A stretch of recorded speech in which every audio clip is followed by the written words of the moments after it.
Hello အားလုံးပဲမင်္ဂလာပါ I'm Photoshop နဲ့ပြန်ပြီးတော့မှကြိုဆိုပါရစေကျွန်တော်ဒီနေ့ပြောပြပေးသွားမယ့်အကြောင်းလေးက black and white photo အကြောင်းလေးပေါ့ Okay black and white photo ဆိုလို့အရန်ကြီးလေးလေးနက်နက်ကြီးနဲ့သူ့ရဲ့ deep dark အကြောင်းအရာတွေကိုရှင်းပြသွားမှာမဟုတ်ဘူး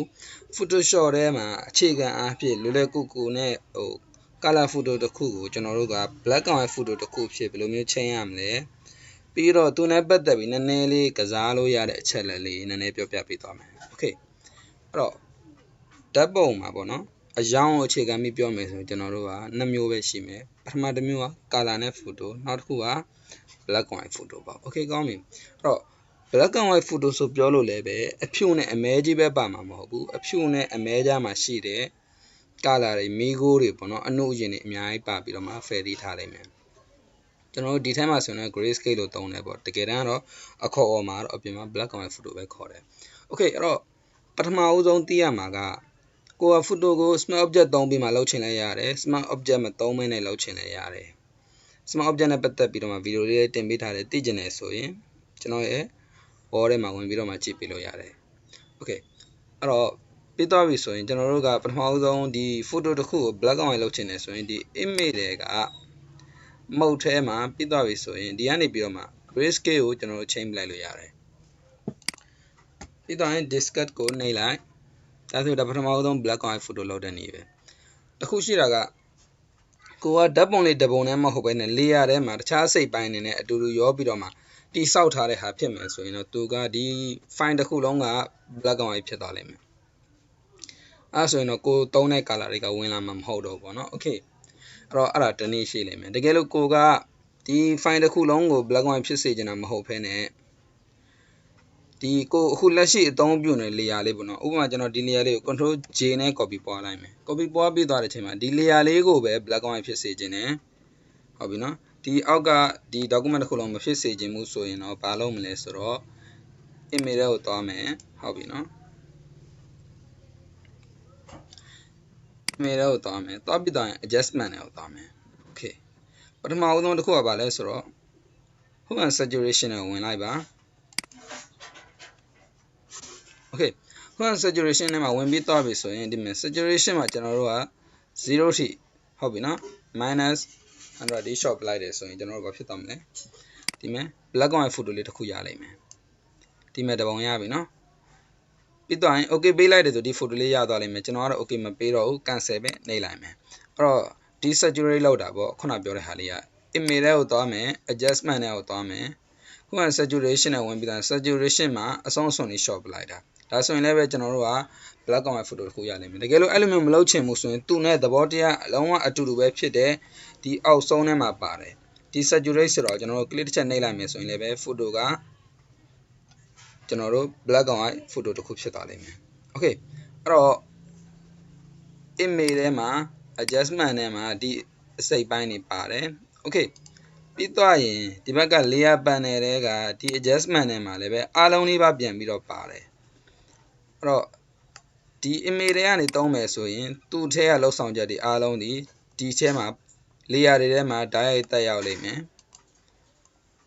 အဲ့တော့ဆိုလိုချင်တာကပြန်ပြီးပြင်မယ်ဆိုရင် history လမ်းကြောင်းရှိသလောက်ထိပဲပြန်ပြီးပြင်လို့ရလိမ့်မယ်တကယ်လို့ဒီဘက်ထဲက adjustment layer တွေကလောက်ဆောင်ချက်တွေဆိုရင်တော့သူဒီ layer တစ်ခုဖြစ်နေတည်ရှိနေလိမ့်မယ်ကိုလိုချင်တဲ့အချိန်မှာလိုချင်တယ်လို့ layer mask သုံးတာပဲဖြစ်ဖြစ်ပြန်ပြီးတော့ဖြတ်တာမျိုးပဲဖြစ်ဖြစ်တည်တံ့ဖြတ်ထုတ်လို့ရလိမ့်မယ်ကျွန်တော်ကတော့အခုနမူနာပြတာပဲဖြစ်တဲ့အတွက် image တွေကပဲအလွယ်တကူသွားလိုက်မယ် smart object သုံးထားရဆိုရင်လည်းပဲ smart object ရဲ့အားသာချက်လိုက်ထပ်ပြီးလုပ်လို့ရတယ်ရှိလိမ့်မယ် Okay ထပ်ပြီးသွားလိုက်အောင် control order z နဲ့နောက်ပြန်ဆုပ်လိုက်မယ်အဲ့တော့ပထမတနည်းပြောပြခဲ့ပြီးပထမတနည်းကအုတ်ထဲကနေပြီးတော့မှ grayscale change ပလိုက်တာ Okay ဒါကတော့အကုန်လုံးမှဝင်လိမ့်မယ်အခုဒုတိယတနည်းထပ်ပြီးပြောပြတယ် adjustment နဲ့က hue and saturation မှာသွားပြီးတော့မှ saturate ကိုအဆုံးစွန်လေးချပလိုက်တာဒီတနည်းလည်းပဲသွားလို့ရတယ် Okay အဲ့တော့အဲ့ဒါနဲ့သဘောတရားအတူတူဖြစ်တဲ့ဒီ saturate ကိုသွားပြီးတစ်ချက်နှိပ်လိုက်မယ်ဆိုလည်းရတယ်သူ့ရဲ့ shortcut key က control shift u ကျွန်တော်တို့က photo တစ်ခုကိုblack and white တမ်းပြီးဖြစ်သွားခြင်းနဲ့ဆိုရင် keyboard ပေါ် shortcut key control shift u နှိပ်လိုက်တယ်ဆိုရင်လည်းပဲသူကအဲ့ photo လေးက desaturate ဖြစ်သွားလိမ့်မယ် Okay ရပြီအဲ့တော့နောက်တနည်းဘာလုပ်လို့ရအောင်မလဲဆိုတော့ adjustment တွေက black and white ဆိုပြီးတော့မှသူက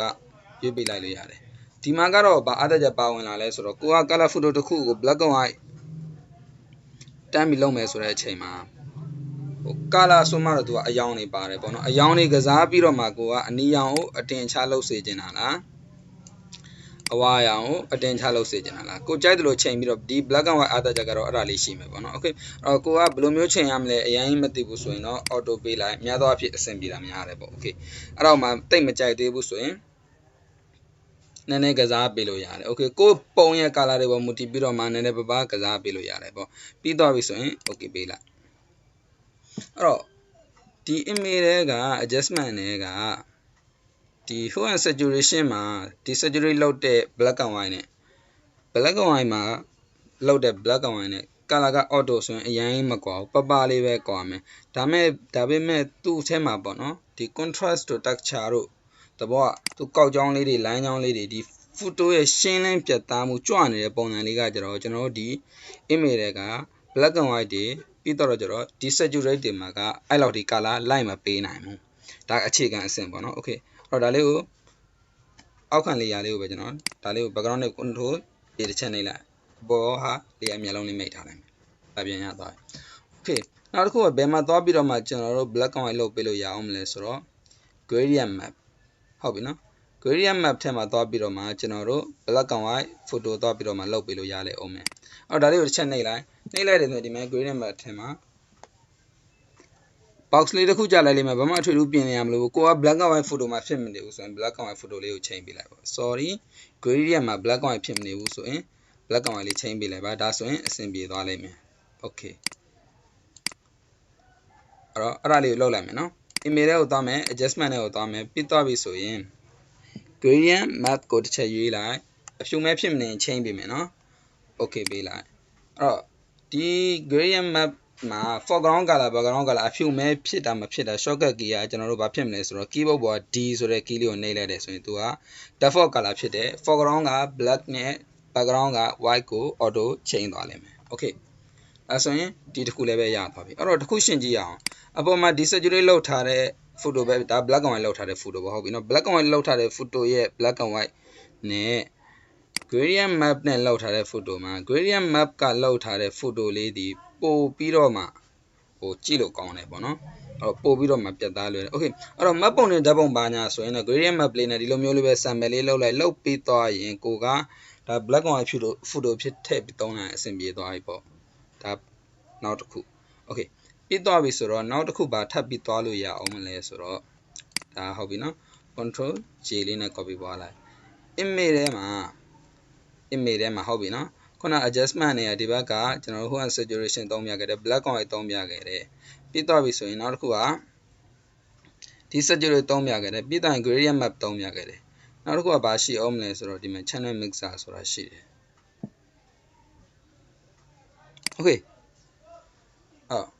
ဒီမှာလည်းပဲကျွန်တော်တို့ကဒီမှာ preset မှာ default ကနေပြီးတော့မှအောက်ထဲမှာသူ black and white change ပေးလို့ရတဲ့အမျိုးအစားလေးတွေပါတယ်ဟုတ်ပြီနော်ကိုကြိုက်တဲ့အမျိုးအစားကို change ပေးဒီမှာလည်းပဲ source channel မှာလည်းပဲကိုပြင်ရင်လို့ပြင်ပေးလို့ရသေးတယ် okay ဒီတနည်းနဲ့လည်းပဲသွားပြီးတော့မှကျွန်တော်တို့က photo black and white လုပ်ပေးလို့ရလိမ့်မယ် okay သူကလည်းပဲ color ကွာခြားမှုရှိလိမ့်မယ်သူ့မှာကျတော့ color ကစားလို့ရတော့ black and white နဲ့သဘောတရားသွားပြီးတော့ဆင်တယ်အပေါ်ကဒီ adjustment black and white နဲ့ okay အဲ့တော့နောက်တစ်ခုထပ်ပြီးတော့မှသွားမယ်သွားပြီးသွားရင် control J နဲ့ဝေးပွားလိုက် photo လေးကိုကြာကျွန်တော်တို့ဘယ်ကနေသွားပြီးတော့မှ black and white လုပ်မလဲဆိုတော့ okay image ကိုသွားမယ်သွားပြီးသွားရင်ဒီထဲမှာ calculation ဆိုပြီးတော့မှဟာလေးတစ်ခုရှိတယ် okay အဲ့ဒါလေးကိုဖွင့်လိုက်ဒါဆိုရင်တန်းပြီးတော့မှသူ black and white တန်းချိန်သွားတယ်အဲ့တော့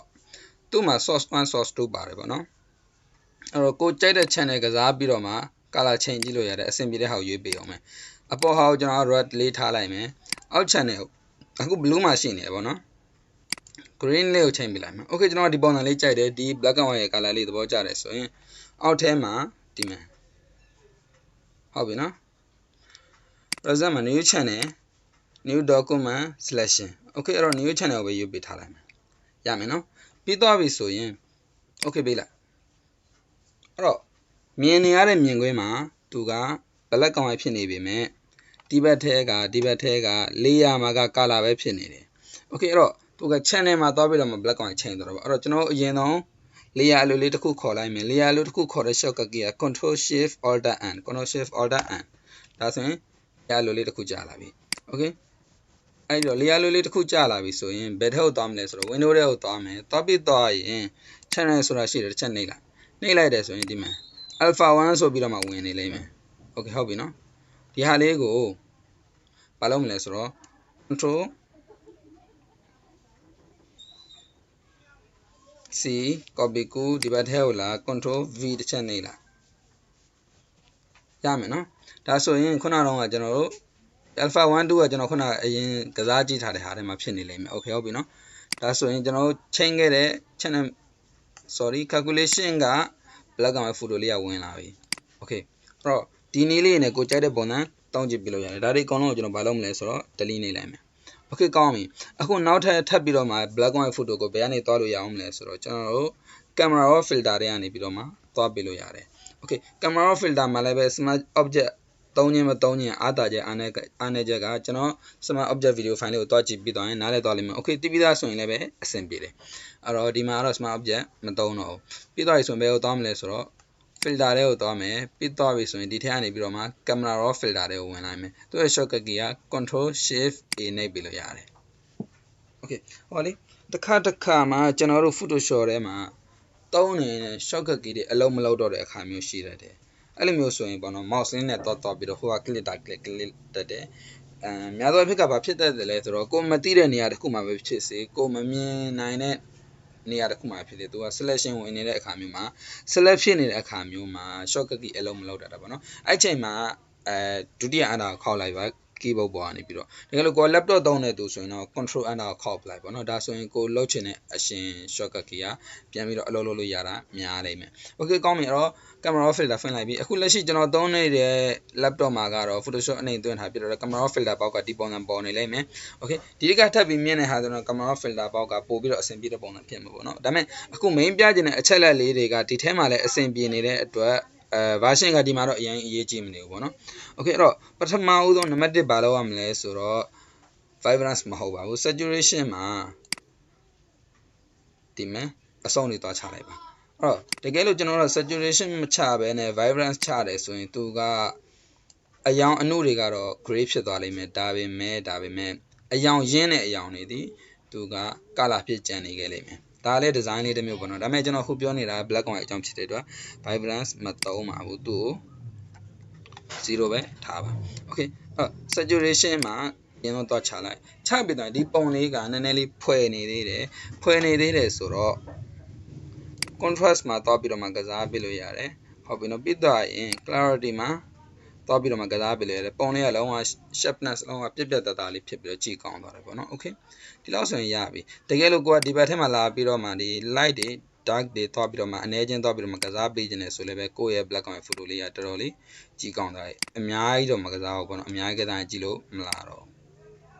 okay ဒီလောက်လေးပြီးတော့ကိုယ်စိတ်တိုင်းကြပြီဆိုရင် okay ပေးလိုက်လို့ရတယ်ဒါဆိုရင်ကို black and white photo လေးကိုရသွားပြီဒါကအခြေခံအဆင့်လေးပဲပေါ့ဟုတ်ပြီနော် okay အဲ့တော့ပထမဆုံးပြောပြခဲ့တဲ့ black and white ဘာညာထားလိုက်တော့အဲ့တော့ကိုကအမြန်ဆုံးဖြစ်စေခြင်းနဲ့ဆိုရင်တော့နှစ်နည်းပဲရှိတယ်ကျွန်တော်ပြန်ပြီးတော့မှပြောပြပေးမယ်အဲ့တော့ control G နဲ့ layer ကို copy ပွားလိုက်ပြီးသွားပြီဆိုရင် image ကိုသွားမယ်သဘောကျတော့ပေါ့နော်ဟုတ်ပြီနော် image ကိုသွားမယ် adjustment ကိုသွားမယ်သွားပြီဆိုရင် gradient map ကိုဝင်လိုက်ပါမဝင်ခင်မှာသူ့ရဲ့ gradient color ကို black and white ဖြစ်အောင်ချိန်ပေးတာပါသူ့ရဲ့ shortcut key ရဲ့ D ဖြစ်လိမ့်မယ် adjustment ကိုသွားမယ်သွားပြီဆိုရင်ဒီထဲကနေပြီးတော့မှ gradient map ထဲဝင်လိုက် okay ဒါဆိုရင်ရဒါပထမတနည်းပဲသူ့ဟိုမှာကိုကဟိုစိုးတော်လေးဘာညာဖြစ်ချင်တယ်ဆိုရင် camera raw filter တွေဝင်ပြီးချိန်ပေးလို့ရတယ်အဲ့လိုမချိန်ချင်မှုဆိုရင်လည်းပဲ adjustment လေးခေါ်ပြီးသွားပြီဆိုရင်ဒီကနေပြီးတော့မှ curves ကိုယူလိုက်ယူပြီးသွားရင်ဒီအပေါ်ဘားလေးကိုနည်းနည်းတိုးဒီအောက်ဘားလေးကိုနည်းနည်းတိုးအဲ့လိုမျိုးဆိုရင်လည်းပဲရတယ် okay အဲ့ဒါမလို့ဆိုရင်မသုံးနိုင်ပါဘူးဟုတ်ပြီနော်အဲ့ပထမတနည်းဒါလေးကို delete နှိပ်ပြလိုက်မယ် okay နောက်တစ်ခုကတော့ဘာဖြစ်မလဲဆိုတော့ control J နဲ့ copy ပွားလိုက်ပြီးသွားပြီဆိုရင် smart object camera filter သုံးမယ် control shift A out ပေါ်လာမယ်ပေါ်လာတဲ့ထဲကနေပြီးတော့မှကျွန်တော်တို့အောက်ဆုံးထဲမှာ saturation မှာသွားပြီးတော့မှအဆုံးတွေချမယ်ပြီးသွားပြီဆိုရင် contrast ကစားပေးမယ်ပြီးသွားပြီဆိုရင် clarity ကိုလိုချင်တဲ့လောက်ပမာဏတွေတင်လိုက်မယ်ဓာတ်ပုံတွေကကြည်လေးရသွားမယ် highlight အဖြူလိုချင်တယ်လို့အဖြူ okay share လို့ဘာညာပြင်နေတယ်ဆို share လို့ပေါ့ okay ဒါက black and white photo လောက်တဲ့အခြေခံအဆင့်ပါတကယ်လို့ကိုက photo တစ်ခု black and white လောက်ပြီးတော့မှလုံးဝ retouch နဲ့ပေါင်းပြီးတော့မှအဆင့်မြင့်တွေပြင်မယ်ဆိုရင်လည်းပဲသူကကိုပြင်တဲ့လောက်ထိအသေးသေးထပ်ပြီးတော့သွားလို့ရပါတယ်ဒါပေမဲ့ကျွန်တော်ကအခြေခံသဘောတရားလေးပြောင်းတဲ့ဟာလေးတွေပဲအဓိကပြောပြပြီးတော့မှ basic print out level လေးကိုပဲပြောပြတာဖြစ်တဲ့အတွက်ဒီလောက်ဆိုရင်အဆင်ပြေပြီလို့မြင်နေပါတယ်အားလုံးပဲ thank you ပါအဆင်ပြေပါသေးကျွန်တော်ရဲ့video လေးကိုပေါ့နော်ဒီ Facebook ကကြည့်နေဆိုရင်လည်းပဲဒီဗီဒီယိုလေးကိုကိုသဘောကျတဲ့အဆင်ပြေတယ်ဆိုရင်တကယ်ချင်းတို့မျှဝေပေးပါတကယ်လို့ YouTube ကနေကြည့်တယ်ဆိုရင်လည်းပဲကျွန်တော်ရဲ့ channel လေးကို subscribe လုပ်ပေးပါအောင်ပြန်လည်ပြီးတော့မှသိအောင်လို့မျှဝေပေးပါအောင်လို့တောင်းဆိုချင်ပါတယ်အားလုံးပဲ thank you ပါ